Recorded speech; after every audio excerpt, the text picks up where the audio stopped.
మీరు కొత్తగా business start చేయాలనుకుంటున్నారా? మార్చ్ 16-17 హైటెక్స్ లో franchise India biggest ఫ్రో expo. Hello Ram గారు. హాయ్ నారాజు. మనిషి స్వతహాగా ఎమోషనల్గా వీక్ అయిపోయినప్పుడు ఆ ఎమోషనల్ సపోర్ట్కి కావాల్సినటువంటి ఎనర్జీ ఎక్కడా దొరకదండి. కొన్నిసార్లు ఎగ్జాస్ట్ అయిపోతూ ఉంటారు. సరే, కొన్నిసార్లు మానసికంగా నేను దెబ్బతిన్నప్పుడు నేను ఎక్స్పీరియన్స్ చేసిందే చెప్తున్నాను మీకు.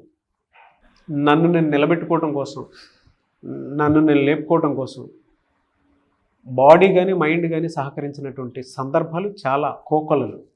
ఇది ప్రతి ఒక్క మనిషి స్థితిలోనూ అనుభవించేటువంటి ఒక అంశం. అంటే అది ఏ రకంగా రెగ్యులర్ లైఫ్లో కావచ్చు, జీవితంలో ఎప్పుడైనా సరే, ఏ ఫేజ్లో అయినా సరే దాన్ని ఫేస్ చేయకుండా అయితే ఉంటాం.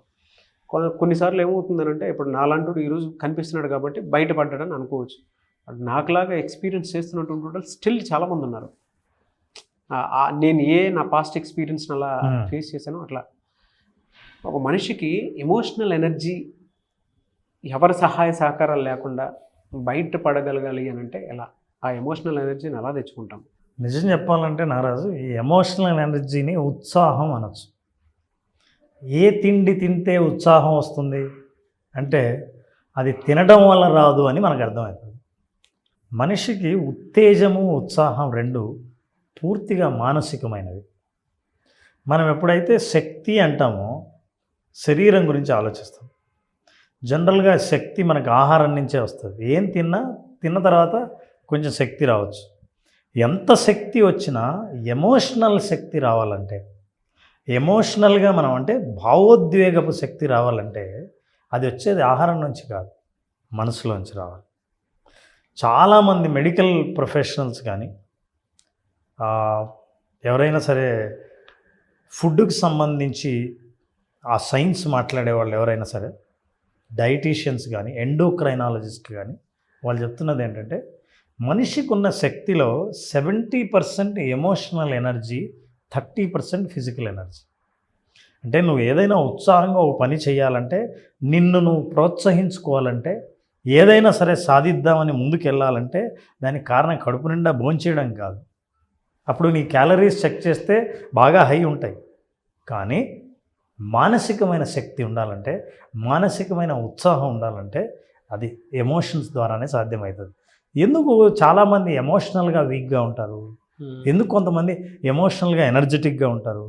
చాలా శక్తివంతంగా ఎప్పుడు కూడా ఉత్తేజంతో నిండి ఉంటారు ఎందుకు అని ఆలోచిస్తే, ఎవరికైతే వాళ్ళ భావాలు, ఆలోచనలు అవి అడ్రస్ చేయలేదు, వాటిని గుర్తించలేదు. అంటే నా ఆలోచనలను నేను గుర్తించట్లేదు, నాకేం ఆలోచిస్తున్నా? భవిష్యత్తు గురించా? ఆందోళన ఉందా? భయం ఉందా? దేన్ని ఆలోచిస్తున్నా? ఈ ఆలోచనలు, భావాలు. ఈ భయం కలగడం వల్ల నాకేమనిపిస్తుంది? వదిలేద్దామనిపిస్తుందా? పారిపోదామనిపిస్తుందా? ఆత్మహత్య చేసుకోవాలనిపిస్తుందా? ఏమనిపిస్తోంది అన్న భావాలు. ఈ ఆలోచనలను, భావాలను నేను గుర్తించకుండా అట్లనే ఎందుకులే ఊరికే వాటిని గురించి ఆలోచించడం అని అణచిపెడితే, ఓ కాలువలో నీళ్లు పారుతూ ఉంటే అవి పారకుండా ఒకే చోట ఆగేటట్టు చేస్తే ఆ స్టాగ్నేటెడ్ వాటర్ వల్ల వచ్చే దుర్వాసన, బ్యాక్టీరియా, జబ్బులు ఎట్లా వస్తాయో, మురిక్కుంటలా ఎలా తయారవుతుందో, ఎగ్జాక్ట్లీ మనసు కూడా ఆలోచనల ప్రవాహాన్ని కానీ, భావాలని కానీ ఎక్కడైనా ఎక్స్ప్రెస్ చేయకపోయినా, చెప్పుకోకపోయినా, చెప్పలేకపోయినా, చెప్పుకుందామన్న ఆలోచన రాకపోయినా, గుర్తించకపోయినా సరే, వీటన్నిటినీ అది మళ్ళీ మురిక్కుంటలాగా తయారై మానసికంగా మనిషి నిస్తేజంగా మారిపోతాడు. మానసికంగా శక్తి లేని వాడు తయారవుతాడు. ఎప్పుడు నిరుత్సాహంగా ఉంటాడు. మనిషికి ఏమాత్రం ఏ పని చేయాలన్న ఉత్సాహం కలగకపోవడానికి కారణం ఏంటంటే, ఎంత తిన్నా సరే ఎమోషనల్ ఎనర్జీ డ్రైన్ అవుట్ అవ్వడం. ఎట్లా డ్రైన్ అవుట్ అయ్యాయంటే, అడ్రస్ చెయ్యకుండా అవి డ్రైన్ అవుట్ అయిపోయాయి. వాటిని పట్టించుకోలేదు. నిజంగా ఎనర్జీని ఇచ్చేవి అవే. ఉదాహరణకి నారాజు, మనం ఎనర్జీ అన్నప్పుడు రెండు రకాలైన ఎనర్జీ చెప్పచ్చు. ఒకటి పాజిటివ్ ఎనర్జీ, రెండోది నెగిటివ్ ఎనర్జీ. ఈ పాజిటివ్ ఎనర్జీ, నెగిటివ్ ఎనర్జీలో హై ఎనర్జీ, లో ఎనర్జీ. మనిషికి ఒక్కొక్కసారి చాలా హై ఉంటుంది, ఒకసారి లో ఉంటుంది. ఈ నాలుగిటి కాంబినేషన్లో మనిషి 4 స్థితులను అనుభవిస్తాడు. అయితే మనిషి ఏ స్థితిలో ఉన్నాడు, ఎలాంటి స్థితిని అనుభవిస్తున్నాడు, ఈ స్థితి ఎందుకు వస్తుందో మనం అర్థం చేసుకుంటే, మన ఎమోషనల్ ఎనర్జీని, అంటే మనం నిరుత్సాహంగా ఉన్న స్థితి నుంచి ఉత్తేజభరితమైన ఉత్సాహభరితమైన స్థితికి ఎట్లా చేరుకోవాలో నేర్చుకోవచ్చు. Number 1, for example positive energy high ఉండి, అది హై పాజిటివ్ 2 కాంబినేషన్లో అయితే అప్పుడు మనిషి పర్ఫార్మెన్స్ స్టేజ్లో ఉంటాడు. ఏదైనా చెయ్యాలి, సాధించగలను అన్న నమ్మకం ఏర్పడుతుంది, పరిస్థితుల పట్ల అదుపు వస్తుంది, నేను ఏదైనా సరే చెయ్యలేని పరిస్థితుల్లో కూడా చెయ్యగలనన్న నమ్మకం కలుగుతుంది. అంటే పాజిటివ్ ఎనర్జీ ఉంటుంది, అట్లాగే హై లెవెల్లో ఉంటుంది. ఉదాహరణ, పాజిటివ్ ఎనర్జీ లో లెవెల్లో ఉందంటే మనిషి పాజిటివ్ ఎనర్జీ కాబట్టి రిలాక్స్డ్గా ఉంటాడు, ఆలోచిస్తూ ఉంటాడు, రికవరీ పీరియడ్లో ఉంటాడు, మళ్ళీ నేను ఎలా ముందుకెళ్ళాలి అన్న పాజిటివ్ ప్లానింగ్లో ఉంటాడు, షెడ్యూలింగ్ చేస్తుంటాడు, రిలాక్స్డ్గా ఉంటాడు. ఇది పాజిటివ్లో. ఇక నెగటివ్ ఎనర్జీ హై ఉందంటే ఇది చాలా ప్రమాదకరమైన స్థితి. ఇది సర్వైవల్ మోడ్. మనిషి యాంగ్జైటీతో ఉంటాడు, ఆందోళనలో ఉంటాడు, నమ్మకం కోల్పోయి ఉంటాడు, అసలు చేయగలనా లేదా అన్నది ఎప్పుడు అనుమానంతో ఉంటాడు. ముఖ్యంగా మనిషి కోపం ఉంటుంది. ఎమోషనల్ ఎనర్జీ హై ఉన్నప్పుడు, అది నెగటివ్ అయినప్పుడు ఎప్పుడు కోపంలో ఉంటాడు. ఇట్లాంటి ఆక్రోషంలో ఉన్న వ్యక్తి, ఆ మానసిక స్థితి, మనిషి ఎప్పుడు ఆ స్థితిని ఎక్కువసేపు మెయింటైన్ చేయడం కష్టం. ఎందుకంటే ఎనర్జీ కోల్పోతాడు శారీరకంగా కూడా. ఆ చుట్టూ ఉన్న మనుషులు కూడా అతనితో ఉండలేరు. తనతో కలిసి ఎవరైనా పాజిటివ్ ఆలోచన చేయాలన్న అసాధ్యంగా ఉంటుంది. సో ఇది నెగటివ్ ఎనర్జీ హై. ఇక నెగటివ్ ఎనర్జీ లో ఎనర్జీ ఉంటే మనిషి బాగా అలసిపోయి ఉంటాడు, మానసికంగా అలసిపోయి ఏ విషయం పట్ల కూడా తనకు చేయాలన్న ఆసక్తి లేకుండా ఉంటుంది, ఆశ కోల్పోతాడు, ఏదైనా అవకాశం కనిపించినా వాటి గుర్తించే స్థితిలో ఉండడు. సో ఇప్పుడు 4 స్థితులు మనం మాట్లాడుకున్నాం. ఒకటేంటంటే emotionally positive high, emotionally positive లో, ఎమోషనల్లీ నెగటివ్ హై, నెగటివ్ లో. ఎప్పుడైతే ఎమోషనల్గా పాజిటివ్ ప్లస్ హై ఉన్నాడో అప్పుడు మనిషి ఏదైనా సరే నన్ను చేయగలనని కానీ, చెయ్యలేని పరిస్థితిలో కూడా చేయగలనన్న నమ్మకాన్ని కానీ పొందుతాడు. ఈ 4 స్థితుల్ని మనుషులను ఫస్ట్ అర్థం చేసుకుంటే, గుర్తిస్తే నేను ఇప్పుడు ఏ స్థితిలో ఉన్నాను, పాజిటివా నెగిటివా, హైయా లోనా, ఇది గుర్తించినప్పుడు మనిషి అది ఎలా గుర్తించాలి? నెంబర్ 1, మనిషి ఫిజికల్గా మూవ్ అవుతాడు. అంటే ఒక చోట కూర్చొని ఎక్కువసేపు ఏ పని చేయకుండా ఒక చోట కూర్చోడు, నెంబర్ 1. నెంబర్ 2, ఏది నా టైం కిల్ చేస్తుందో, సోషల్ మీడియానో లేకపోతే రీల్సో లేదా టీవీనో క్రికెట్టో ఇట్లాంటి వాటి దగ్గర ఉండడు. 3, మనిషి యాక్షన్లోకి దూకుతాడు ఆలోచనలో కంటే. ఇది పాజిటివ్ హై ఎనర్జీ ఉన్న వాళ్ళ లక్షణం. ఎగ్జాక్ట్లీ ఆపోజిట్, నెగటివ్ ఎనర్జీ లో ఉన్నవాళ్ళు నిందిస్తూ ఉంటారు. నేను డెవలప్ కాకపోవడానికి ఎవరు కారణమా అని ఆలోచిస్తూ ఉంటాడు కారణాలను.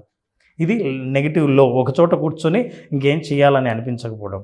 నెగటివ్ హై ఉన్నవాడు ఎవరి మీద వాళ్ళు చూస్తే వాళ్ళ మీద కోపం వస్తుంది, ఏది చూసినా ఆందోళన చెందుతాడు, ప్రతి దాని మీద ఆశ కోల్పోతాడు, ఎదుటివాడిని చూస్తే ఈర్ష్య కలుగుతుంది డెవలప్ అయ్యేవాడి మీద, పాజిటివ్ ఎనర్జీ ఉన్నవాడి మీద. ఈ లక్షణాలతో మనుషులు తిరుగుతూ ఉంటారు. సో ఎమోషన్స్కి మనకున్న బిహేవియర్కి చాలా దగ్గర సంబంధం ఉంది. కాబట్టి పాజిటివ్ ఎమోషన్ని, హై ఎమోషన్ని, పాజిటివ్గా హై ఉండడాన్ని మనల్ని మనం ఆ స్థితిలో ఉంచుకోవడానికి ప్రయత్నించాల్సిన అవసరం ఎప్పటికైనా ఉంది. అలా ఉంచాలంటే మనిషి ఆప్టిమిస్టిక్గా ఆలోచించాలి, మంచి మాటలు, పుస్తకాలు చదవాలి, తన ఆలోచనలు ఎప్పటికప్పుడు రాయాలి. ఒక జర్నలింగ్లో తను ఎప్పుడైతే రాస్తాడో, నేను ఇలా ఫీల్ అవుతున్నాను, నాకు ఇలా అనిపిస్తోంది అంటాడో, అది వెంటిలేట్ అయిపోతాయి ఎమోషన్స్. ఎప్పుడైతే అడ్రస్ చేసి వెంటిలేట్ చేశాడో, ఆ భారం దిగిపోతుందో, ఆ లో ఎనర్జీ నుంచి మెల్లిగా హై ఎనర్జీకి షిఫ్ట్ అవుతుంది. అప్పుడు నేను ఏం చేయాలి, ఏం చేస్తే నేను సాధిస్తాను, సాధించిన వాళ్ళు ఏం చేశారు అన్న ఆలోచనలు వస్తాయి. అప్పుడు తన మీద తనకు ఆశ కలుగుతుంది, తన మీద తనకు నమ్మకం కలుగుతుంది, భయం తగ్గుతుంది. అప్పుడు మనిషి ఈ ఉత్సాహం ఎప్పుడు కలిగిందో ఒక చోట కూర్చోడు, ఫిజికల్గా ఫస్ట్ మూవ్ అవుతాడు, యాక్షన్కి ముందు రంగం సిద్ధం చేసుకుంటాడు. ఇట్లా ఎవరైతే ఉన్నారో వాళ్ళు ఎమోషనల్ హై ఎనర్జీని క్యారీ చేస్తున్నట్టు లెక్క. మీరు చెప్తుంటే అనిపిస్తుంది అంటే మన లైఫ్లో ఒక మెంటర్ గైడ్ కోచ్ ఎంత అవసరం అని అంటే మనల్ని మనం పూర్తిగా కోల్పోయిన తర్వాత బయట ఫ్యాక్టర్స్ అది మనుషుల రకంగా కావచ్చు, లేదంటే సిచ్యువేషన్స్ పరంగా కావచ్చు, లేదా ఇన్సిడెంట్ పరంగా కావచ్చు, లేదంటే ఫ్యామిలీ పరంగా కావచ్చు, పర్సనాలిటీ ట్రైట్లోనే ఒక డిజార్డర్ పరంగా కావచ్చు, ఏ రకంగా చూసుకున్నదండి మనిషి మానసికంగా దెబ్బతిన్నప్పుడు, ఎమోషనల్గా వీక్గా ఉన్నాను అని తెలిసినప్పుడు ఫస్ట్ థింగ్ మీలాంటి మెంటర్ గైడ్ కోచ్ సపోర్ట్ తీసుకోవాల్సిన అవసరం చాలా ఉంది. అందుకని మీరు చెప్పినటువంటి 4 స్టేట్స్ ఉన్నాయి చూసారా, ఆ 4 స్టేట్లోనే ఎప్పుడైనా మనిషి జీవితం ఆధారపడి ఉంటుంది. ఎమోషనల్ పాజిటివ్ హై, ఎమోషనల్ పాజిటివ్లోనే నెగిటివ్ హై ఎక్కువ ఉంటుంది, ఎమోషనల్ నెగిటివ్ హై ఎక్కువ ఉండేటువంటి వాళ్ళు ఉంటారు. నెగిటివ్ హైలో పాజిటివ్ హైలో ఎమోషనల్ ఎనర్జీ పాజిటివ్ హైగా ఉంచుకోవడం చాలా అవసరం. ఆ పరిస్థితి ప్రతి ఒక్కరిలో కలిగినప్పుడు మీరు ఇందాక ఒక మాట అన్నారు, జర్నల్స్ ఉంటాయండి. అంటే మన మానసిక పరిస్థితి ప్రస్తుతం ఏంటి, పాస్ట్ ఏంటి, ఫ్యూచర్లో ఏ విధంగా ఉంటే బెటర్గా ఉంటుంది. సో ఇందులో స్ట్రైక్ ఆఫ్ చేయాల్సినటువంటి విషయం పాస్ట్లో మనం ఏదైతే చేసామో దాన్ని స్ట్రైక్ ఆఫ్ చేయాలి, వాటిని గుర్తించడం. యాక్చువల్గా ఇప్పుడు మనం ఒకటి హెల్ప్ చేయొచ్చు నాగరాజు, అంటే ఐడియా వచ్చింది. ఇప్పుడు ఈ ప్రోగ్రామ్ చూస్తున్న వాళ్ళు ఈ 4 స్థితుల్లో ఏ స్థితిలో ఉన్నారు కింద కామెంట్ బాక్స్లో చూస్తుండగా ఇప్పుడు ఏ స్థితిలో ఉన్నారు? ఎమోషనల్ పాజిటివ్ హై, పాజిటివ్ లో. పాజిటివ్ హై ఉన్న వాళ్ళు ఉత్సాహంగా ఉంటారు, పాజిటివ్ లో ఉన్న వాళ్ళు రిలాక్స్డ్గా ఉంటారు. నెగిటివ్ హై ఉన్న వాళ్ళు చాలా కోపంగా ఫ్రస్ట్రేటెడ్గా ఉంటారు. నెగిటివ్ లో ఉన్న వాళ్ళు నిరాసక్తతతో ఉంటారు, ఉత్సాహం లేకుండా ఎనర్జీ లేకుండా ఉంటారు. ఏ స్థితిలో ఉన్నారు గుర్తించడమే మొదటి లక్షణం డెవలప్ కావడానికి. ఎస్, రేవిస్ ఫెంటాస్టిక్ నాలెడ్జ్ అని అది గుర్తించి నాకు ఉండేటువంటి ప్రస్తుత మానసిక పరిస్థితి ఇది అని ఎప్పుడైతే అవేర్నెస్ ఉంటుందో డెఫినెట్గా మనం బయటపడడానికి అవకాశం ఉంటుంది. లేదంటే ఎప్పటికీ కూడా మీ బాడీ మైండ్ కదలడానికి అవకాశం ఉండదు, ఎగ్జాస్ట్ అయిపోతుందండి. అసలు బ్రెయిన్ డెడ్ అయిపోయినంత పరిస్థితికి వచ్చేస్తాము. మనిషి ఉన్నట్టే ఉంటాడు కానీ ఆ ప్రపంచంలో ఉండడు. ఇట్లాంటి వాళ్ళే అన్ని వాయిదాలు వేస్తారు, పనులు చేయరు, చేయాలని అనిపించదు. ఏమాత్రం ఎదురుగా ఉన్న పని చేయవలసి ఉన్నా కూడా ఆ పనిని వదిలేస్తాడు. అవును, ఆ పరిస్థితి మీకు వచ్చినప్పుడు రామ్ గారు అపాయింట్మెంట్ తీసుకుని మరి మీకు ఉండేటువంటి సమస్యని సొల్యూషన్ కిందకి మార్చుకోవచ్చు. Anyway sir, thank you so much Ram garu. Thank you so much Ram garu. అయితే చాలామంది విజువలైజేషన్ బేసిక్ క్లాస్ ఎప్పుడు ఉండే అవకాశం ఉంటుందని అడుగుతున్నారు. ఎప్పుడు ఉండే అవకాశం ఉంటుంది? నారాజ్ మార్చి 22వ తారీఖున బ్యాచ్ స్టార్ట్ చేస్తున్నాం. సో విజువలైజేషన్ ద్వారా వాళ్ళని భవిష్యత్తులోకి తీసుకెళ్ళి భవిష్యత్తులో ఏదైనా ఒక విజయాన్ని సాధిస్తే వాళ్ళు పొందే భావోద్వేగాన్ని ఇప్పుడే అనుభవించడం ద్వారా ఆ స్థాయిని, ఆ స్థితిని వాళ్ళు పొందే అవకాశాలన్నీ ఈ బేసిక్ విజువలైజేషన్లో తెలుసుకోవచ్చు. 5 రోజుల పాటు జరిగే ఈ సెషన్ మార్చి 22న స్టార్ట్ అవుతుంది. మార్చి 22 మీలో ఉండేటువంటి ఇన్నర్ పొటెన్షియల్ ఏదైతే ఉందో, బిలీఫ్ ఏదైతే ఉందో, మీ కళ్ళకు కట్టినట్టు మిమ్మల్ని మీరు చూసుకోవాలి అనుకున్నటువంటి వాళ్ళు మార్చి 22వ తారీఖు నుంచి 5 days సెషన్ ఉంటుంది. So visualisation basic class. కాబట్టి ఆసక్తి కలిగిన వారు స్క్రీన్ మీద కనిపిస్తున్న నెంబర్కి కాల్ ఆర్ మెసేజ్ వాట్సాప్ చేసి వెంటనే ఎన్రోల్ చేసుకోవచ్చు. Anyway sir, thank you so much Ram గారు. వాళ్ళకి చాలా బ్యాచెస్ రన్ చేశాము. ప్రతి ఒక్కరూ కూడా సక్సెస్ఫుల్గా వాళ్ళకు ఉండేటువంటి అచీవ్మెంట్స్ని షేర్ చేయడం జరిగింది. Not an easy thing, really great thing. Thank you so much one second. Thank you. So చూసారు కదా ఈ వీడియోపై మీ అభిప్రాయం కమెంట్ బాక్స్లో పోస్ట్ చేయండి. రామ్ గారు విజువలైజేషన్ క్లాస్ మార్చ్ 22 నుంచి జరుగుతుంది. ఆసక్తి కలిగిన వారు మీరు పర్సనల్ అపాయింట్మెంట్ తీసుకోవాలనుకున్నా, లేదంటే క్లాస్కి అటెండ్ అవ్వాలనుకున్నా కూడా స్క్రీన్ మీద కనిపిస్తున్న నెంబర్కి కాల్ ఆర్ మెసేజ్ వాట్సాప్ చేసి వెంటనే ఎన్రోల్ చేసుకోండి. ఈ వీడియో లైక్ చేయండి, షేర్ మాత్రం తప్పకుండా చేయండి. ఇలాంటి మరిన్ని వీడియోస్ కోసం మా ఛానల్ ఫాలో అవ్వండి. Thank you. సుమన్ టీవీలో మీ పర్సనల్ అండ్ బిజినెస్ ప్రమోషన్స్ కోసం కింది నెంబర్కి కాంటాక్ట్ చేయండి.